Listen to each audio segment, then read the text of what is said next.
And do you want me to call you, hello? We are live, Morgan. Hello. Welcome to Hello. the Powerhouse Women Show. It's an honor. It's an honor to be amongst the most brilliant women that I've seen on the show and on the podcast. So thank you for having me. Well, you and I have known each other a while. We were Go just way talking back. about this, and I wanted to quickly start with um, you actually worked with SheSpeaks back in Mhm, 2015, mhm, back when you were a puppy, and mhm, um, I I just remembered we went on this trip together with Carol Milliron, who I mhm, know for those who are listening or maybe have seen on LinkedIn that I posted yesterday about Carol's passing. Carol was a huge fan of yours, and we went on this trip together, you, Carol, myself, and you got a chance to meet some of her family, her daughter, her husband. We went to mhm. New Orleans. And I know that you had warm feelings for her as well. So I didn't know if we wanted to just take a quick moment and share any thoughts on Carol.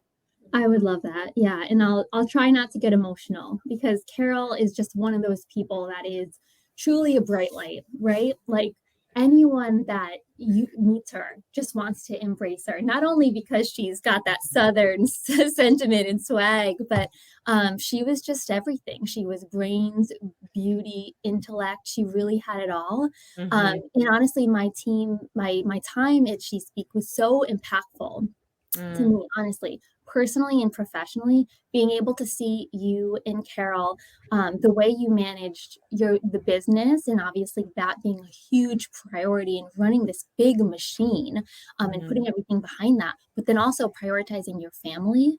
mm, And Carol taught me a lot about that and showed me that with the way both of you, like it was all very involved all the time, mhm. and it was really incredible to see that this is all really possible. Yeah. And she just, yeah, she's a superstar. She welcomed you in with open arms, taught you Mhm. everything she knew, and wanted you to learn more and teach her back, right? Yeah. Um, Yeah. and also pushed you. Like she Mhm. pushed you. She knew. I remember we had a campaign too that we were launching, and it was going to be a sizable campaign with one of our new top partners, and it was really exciting. And the team was like at capacity, all hands on deck. It was around the holidays. There was a lot going on. And there were things that I had been asking her questions. And she's like, I feel confident, Morgan, that you can do these things and you can start putting together these pieces of the project. And I did. And I learned so much through Mhm. that process, right? So even just her being able to set me off and tell me to kind of spread your wings and do this, you got this. Yeah, it Yeah. she's great. Yeah. Oh, I appreciate you saying that. And I think that is one of the things that she was so good at is really helping people learn and Mhm, teaching, as you were pretty early in your career. mhm, And I think she understood that and mhm, really saw in you the great success you would be and wanted to nurture that. So thank you. mhm. Thank you for taking a few minutes to think about Carol. Well, I know we touched on this, but you are a new mom. You've got a lot going on. You are doing strategic partnerships and business development for CBS News, Mhm. and and that is now owned by Paramount. Like I know there's been a lot going on, but let's start first with. Can you share a little bit more about what your current role is and who you serve? Yes, of course, I'd love to. So my role, it's lengthy, but to put it simply, honestly, it's really just focused on partnerships, right? We work closely with organizations of all kinds across industries, from Fortune 500s to startups. And our goal really is to work with partners and educate them on who their audiences are, where we find their media consumption habits are, and really help them create and craft meaningful messages across platforms.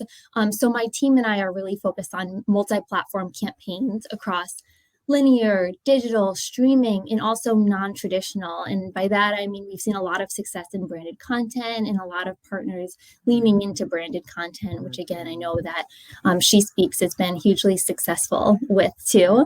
Mhm. Um, So it's really an exciting time in the industry, and to be able to work closely with partners and educate them as these things evolve, right? It's an Mhm, ongoing partnership. So mhm, also being at CBS, we're the news and station group. So CBS has broadcast centers in each of the key markets. mhm, So our partnerships can focus on hyper local and activating in specific local markets, or we can scale it nationally to mm, multi markets. And CBS mhm, being CBS, we're all things sports as well as news, right? Too. So oftentimes a lot of our partnerships revolve around sports, whether it's NFL, mhm. PGA, NCAA, college sports, etc.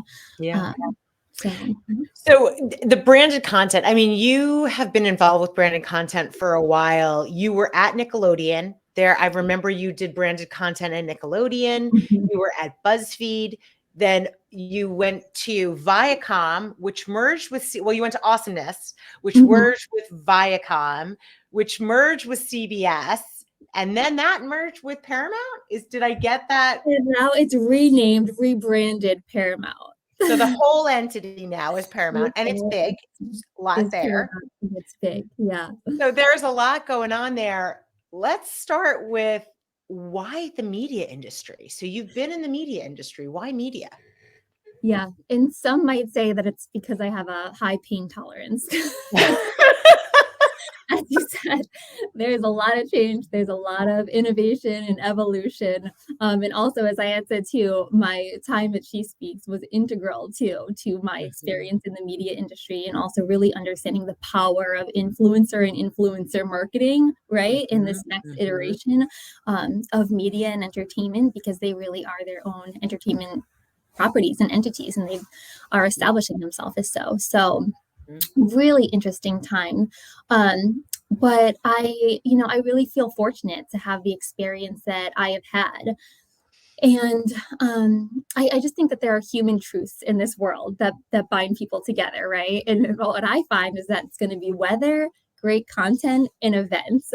It's what mm, people are talking about at the dinner table, it what gathers mm, people around, right? So being able to be rooted in the entertainment industry and understand what's happening as this evolution is happening, and the new platforms that are popping up, in what the next generation is interested in, because it's rapidly changing. So mhm, just staying abreast of that and working closely with partners to help advise them as to what's happening in yeah, branded content has always been what sells, right? Whether it was a Transformer movies and everyone's out buying Transformers products, or it's Paw Patrol and you need to have that puppy to add to your little arsenal of pups. Um, it's really what, again, like, it binds people, brings together the family, and makes that connection between people. So yeah, helping partners understand that, and that there is a way to get your message out in a mm, meaningful way, that can help with your end result of whatever that is, you yeah, know? yeah. Um, So in thinking about the these topics, like so you're one of the roles it sounds like you play is educating your partners on what's going on with consumers, like mhm, what we care about. mhm. What have you seen? Like what is something that everyone should know right now about what's on people's minds? Is there something you can share that, would help people to understand what's going on with consumers that, you're sharing with partners? No, it's a good question, and I think there's no doubt right now, there's a lot of fear in the future and of change, right? We Mhm, just went through this massive pandemic that mhm, changed people's lives, and what you hear across news and media is that there is this fear of a recession that is just mhm, impending, right? mhm, So I think it's just being cognizant of, mhm. what people are going through, and having that empathy. So Yeah. not overtly potentially selling your product and pushing product, just being sensitive to the family dynamics, the human dynamics, and understanding Mm, what people are faced with, and that everyone has a very different life they're leading, right? Like, mhm. people might have kids at home, people might have sick family members they're Yeah. caring for. There's a lot going on, and there's a lot less help, right? And finances are being contracted, and people are being sensitive with that. So Mm, that would be my main statement, or yeah. to have a good dialogue with partners is to just be a little bit more sensitive as we're Yeah. talking. We're thinking about what people are facing in their day to day. Yeah, and such a great point because we did our predictions study, which we do every year, and the one going into 2023, as you're talking about Mhm, this, the number one issue that women were concerned about was the economy, and mhm, it by far was number one. Like mhm. their health was a distant number two, Yeah. but the economy was the most important thing on people's minds.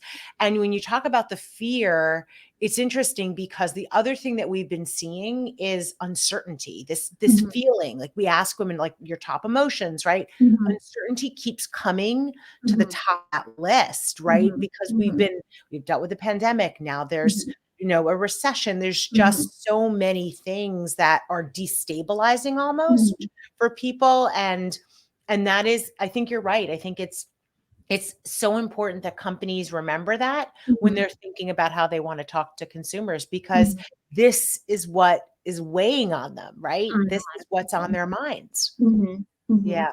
No. So in thinking about like the media industry and how it's changing rapidly, we just we talked about the fact that you've been you started at one company, but then the companies sort of kept merging together, as has been happening within the media industry. Can Right. you talk a little bit about how you've seen the media industry change over the last 5 years or so? Well, I laugh, Eliza, because I don't think we have enough time here to talk about the last 5 years. I mean, as you said too, my company went through like 3 rebrands in the time in that span of time, and that may have only been over the last, like, 3 years.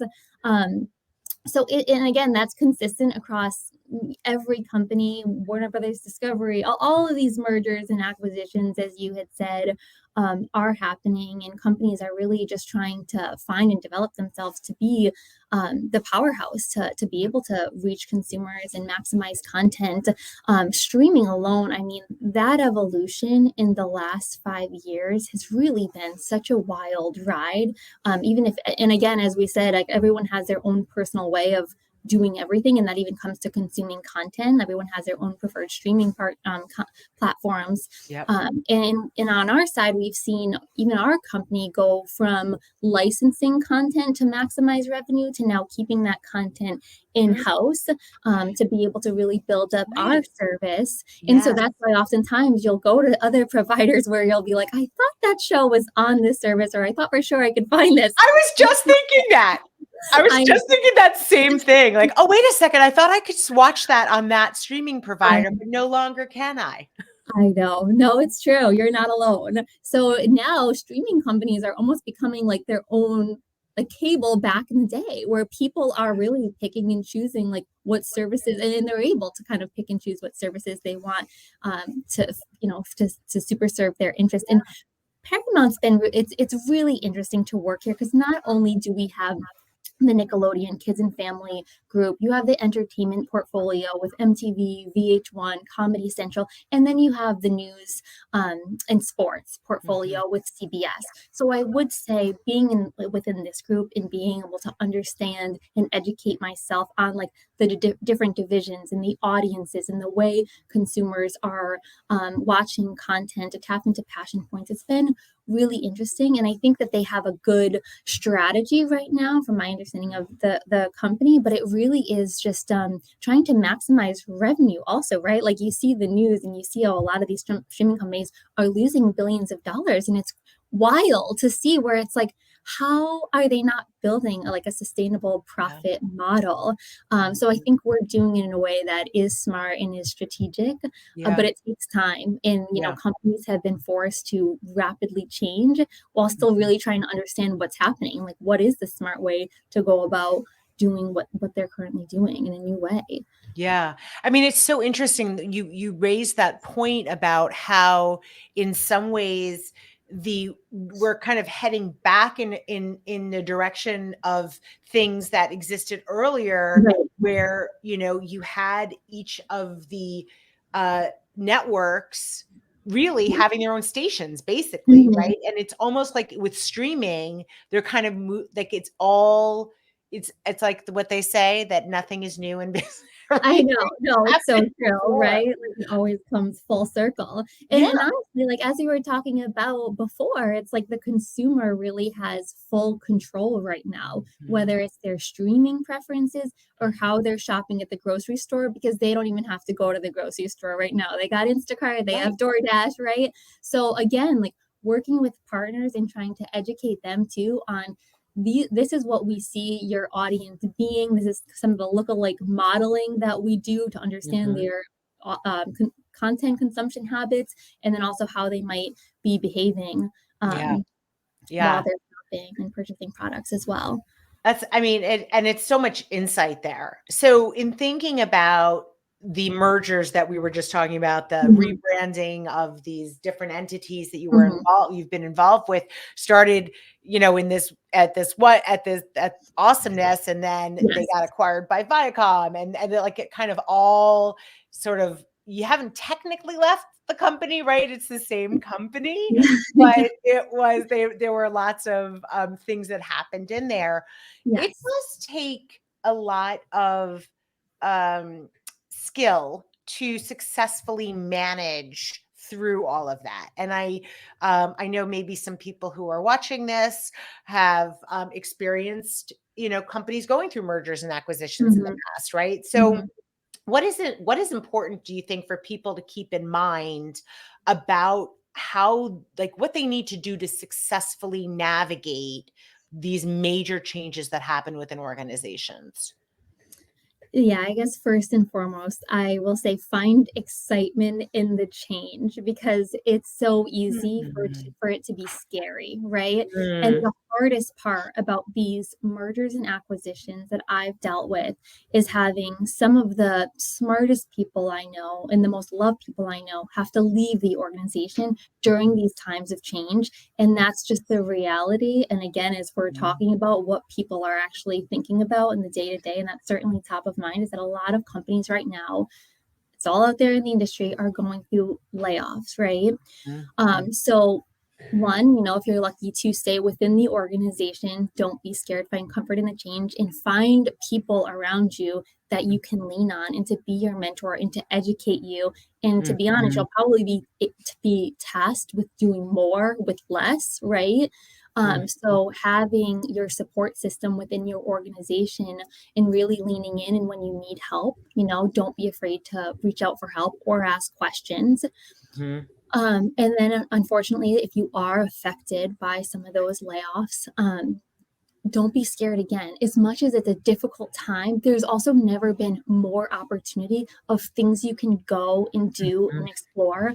So just again, leaning on your network with things like this happen, mhm, reaching out, and having those one-to-one conversations as to, where are some of the opportunities, or, what does your network look like? Are there introductions you could make? Because as much as people are going through layoffs, there's a lot of companies hiring, right? So it just matters on the industry in the yeah, change at the time. yeah. So that would Oh, be my advice. such great advice. It's about, I love your advice too about trying to find excitement in the change. Change is, I think, a scary thing for people, but you can embrace it Mhm, as something that is exciting if you can, as you said, find the part of it that is exciting to you. mhm, mhm, And mhm. then great advice on, the mentor, finding a mentor that can help you through the process, and also building your support system within the company. I mean, Right, right. it's just it's such important lessons, especially since, as we've talked about, you've kind of seen all of these changes happening. Mhm. Um, since we've had the chance to work together, I saw firsthand all of your wonderful and your considerable skill set. What do you think has helped you to be successful as you've progressed in your career? What is No, your that superpower? Oh, my superpower. It's funny you say that because when I meet someone, I always ask them, what would their superhero name be? And it allows Oh, me to really get into their minds of like, what is their skill set? So I a appreciate great you saying question. that. Do you ask that in interviews?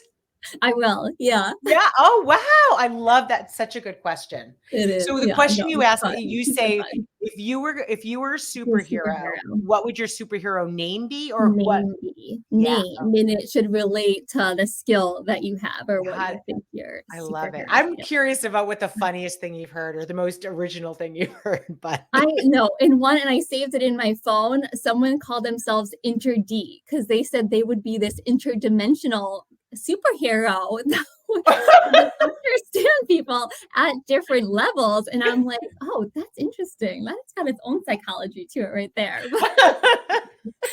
That was definitely it kind of set the bar right there. No, it's funny. Um, so what would yours be? so I would say mine, to be honest, is really the people around me. Like I have to say it's the people around me. I think that's one of the biggest lessons I've learned coming up through my career is that you don't know it all, and probably you know a lot less than you think you do, right? Mm, So being mhm. able to, again, lean into the people you work for and work around and understand like what has their life looked like personally and professionally as they've come up and how have they navigated these situations, and what's some great advice and recommendations. And I think oftentimes too, and again, as this world changes, and with the pandemic, and I really feel for younger generations who went through that and maybe didn't get the internships that they wanted to experience, but now is the time. And again, don't be scared, right? Like Mhm. people work within an organization and they also want to tell their story and they want to help people. So just having that mindset of people are there to help you, Yeah. go in, have conversations, whether it's your equal or if it's a manager, a director, even some of the heads of organizations. I there was someone who was the SVP of VH1 that I was lucky to have a conversation with when I was at Nickelodeon and very junior in my career, entry level position. And I can't remember how it had come. I think someone in HR had recommended I had a conversation with him, this person, Mhm. Neil.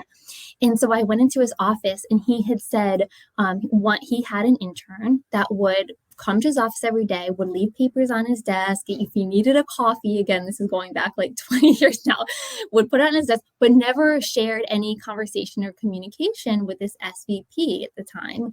Mm. And so the SVP stopped the intern and said, listen, you come into my office every day and you put things on my desk, but I don't know your name and I want to know your name. So Mm. you're tasked with going around and meeting everyone on this floor and coming back to me and sharing everything that you learned, and I'll give you a job once you do that. And sure enough, he did. And to me at that point, I'm like, it's so true. Mhm. People, you're in positions for a certain reason. So being able to learn from the people around you is really Mm. powerful. Yeah. Um, yeah. And I've kind of leaned on that throughout my career. And I think it's really helped me.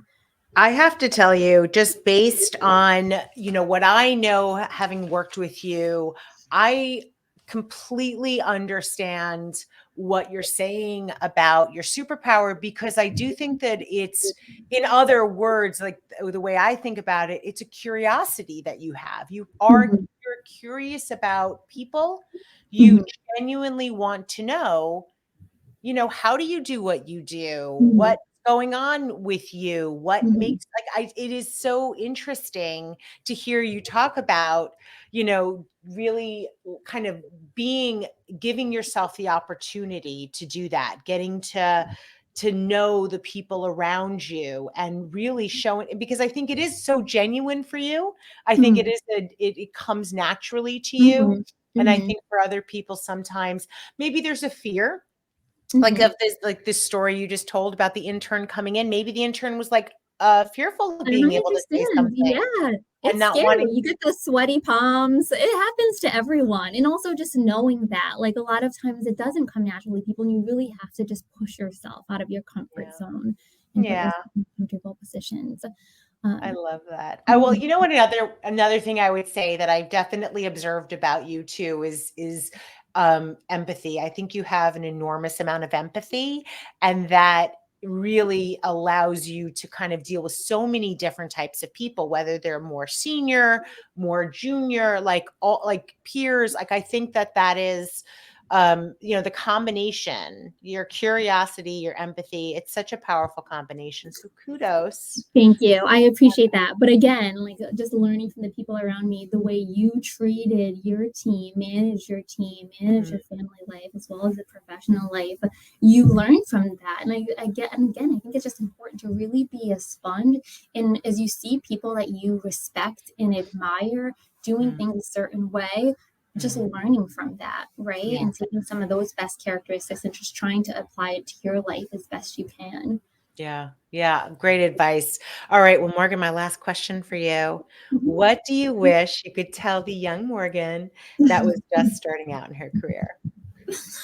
Well, so we have covered a lot of this, I would say, but I think to sum it up in a culmination, it really would be to kind of build your village, right? Like your Mhm. village, whether it's family, friends, professors, teachers you respect and admire in your career as you're coming up, the people that who help mentor you, right? Make that your village. I know we all talk a lot about networking and how important networking is, but I really think it's important to not just network, but like embrace the people around you that you Mm, really admire and you learn from mm, and have taken you under your wing, whether it was you or people on the Viacom side from Rebecca Blumberg and Sarah McKee, Kate Mercer. There's so many people I can name just in Howley, men and women, right, who have been so good to me that I mm, feel like this is my little village that and you know I don't talk to them. It could be a year or 2 years before you talk to these people, but the people that you always go back to and you still have that familial connection, mm, it's always going to be there. So again, even if you haven't talked to mm, people sometimes, don't hesitate to reach out because they're mm. there for you. Yeah. Such great advice. I mean, it is really important. I love the way you reference it too as a village. You don't say, "Oh, this is my network." You say it's my Right. village. There's Village just a difference admirer. in language there, you know? I Mhm, love that. mhm. Morgan, thank I you so know. much. This has been such a pleasure. Thank you so much, Elisa. Yeah, I Love you love and this is team. you've so many great things to share, such great advice. I love your insights on the industry too. So, thank you, for And don't spending this forget time. to journal. Journal. As Elisa taught me, Yes. journaling is the most important part. Yes! Yay, journaling. Hands on journaling. I learned it. I wish I'd learned it earlier. So thank Okay. you for Yeah, saying no, that. I it's appreciate important. that. It's Well, have fun. a thank you and enjoy the rest of the day. Thank you. Thank you, ladies. Talk to you soon.